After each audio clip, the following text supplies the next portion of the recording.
आगे का एक वो वेग को रोकने के लिए वो कहते हैं बहुत ही खतरनाक वेग है, जिसको आपने रोका तो बहुत तकलीफ आएगी।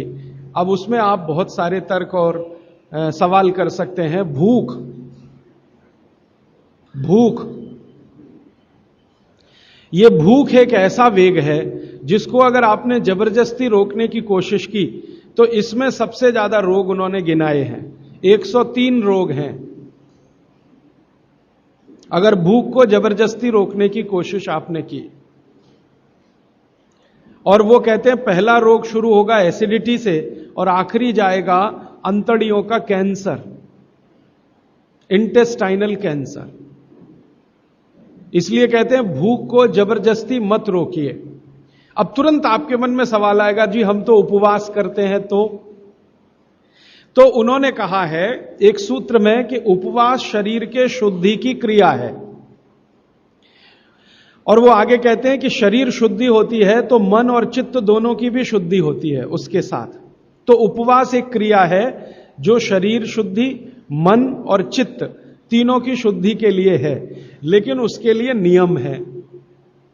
वो ये कहते हैं कि जब आपके शरीर में आपको ऐसा लगने लगे कि अतिरिक्त कुछ हो रहा है, अतिरिक्त से मतलब मैं समझाता हूं, आप खाना खा रहे हैं और आपको ऐसा लग रहा है कि जितनी जरूरत है उतना खा रहे हैं, और कभी ऐसा लगने लगे कि जरूरत से ज्यादा खा लिया है, हमको तुरंत महसूस हो जाएगा, यह शरीर तुरंत बता देगा कि आज तो कुछ ज्यादा ही खा लिया।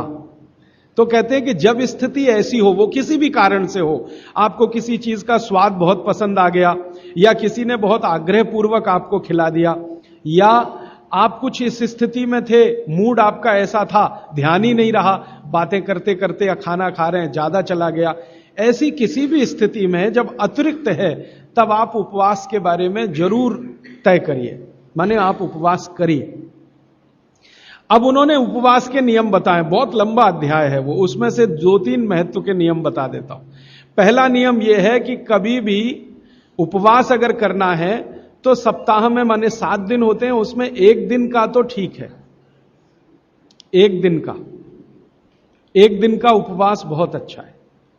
7 दिन अगर आपने लगातार सुबह दोपहर शाम 3 बार भोजन किया है तो कहते हैं एक दिन का उपवास बहुत अच्छा है, जरूर कर सकते हैं। लेकिन उस उपवास वाले दिन नियमित रूप से समय समय पर बीच बीच में पानी पीते रहिए। बिना पानी का उपवास अच्छा नहीं है, पानी पीते रहिए बीच बीच में। क्यों पीते रहे?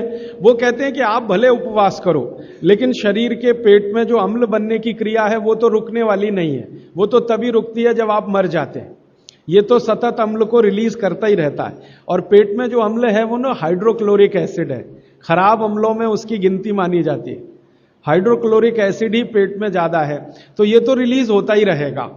अब ये रिलीज होता है खाने को पचाने में मदद करने के लिए, खाना आप खाएंगे नहीं, लेकिन इसका रिलीज होना रुकेगा नहीं, क्योंकि शरीर आपके कंट्रोल में नहीं है, वो प्रकृति और भगवान के कंट्रोल में है। तो वो कहते हैं कि थोड़ा पानी पीते रहें, तो ये जो HCl है ये डाइल्यूट होके पेशाब के रास्ते निकलता रहे तो हानि नहीं पहुंचाएगा। और अगर आपने पानी नहीं पिया उपवास में तो ये हाइड्रोक्लोरिक एसिड आपकी अंतड़ियों को जला डालेगा, आंतों को जला डालेगा, तब आप कोई गंभीर बीमारी के शिकार होंगे, और तब आप शायद परेशान हो जाएं और आपकी बीमारी ठीक भी ना होने पाए। क्योंकि भागवत जी कहते हैं कि शरीर के किसी भी अंग का कोई परमानेंट डैमेज हो गया तो उसका रिपेयरिंग नहीं होता। एक बार डैमेज हुआ परमानेंट तो रिपेयरिंग नहीं होता। तो फिर आपको क्या होगा? अल्सर होगा, पेप्टिक अल्सर होगा, घाव बन जाएगा आंतों में, और फिर वो इतनी खराब स्थिति में लेके जाएगा कि डॉक्टर कहेगा आंतें काट के निकालो। तो ये मत करिए। वो ये कहते हैं उपवास करना हो तो 7 दिन 3 समय का भोजन किया है, 7 दिन माने 6 दिन, तो 7वें दिन आप एक दिन उपवास करिए, लेकिन थोड़ा थोड़ा पानी पी पी के उपवास करिए। मतलब ये है, दूसरे शब्दों में मैं कहूं, निर्जला उपवास मत करिए। अब हमारे यहां कई जगह मैंने देखा, दुर्गा माता का समय आएगा तो हम सब बहुत बार 7 दिन निर्जला उपवास करते हैं, 7 दिन लगातार। वो तकलीफ देगा आपको।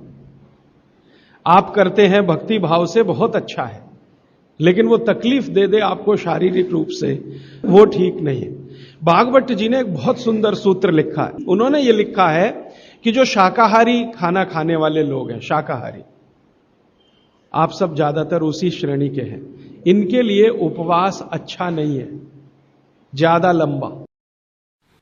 दोस्तों, सबसे पहले तो चैनल सब्सक्राइब करें, फिर लाइक, कमेंट और शेयर करें। और हाँ, हमारा एंड्रॉयड ऐप डाउनलोड करना ना भूलें।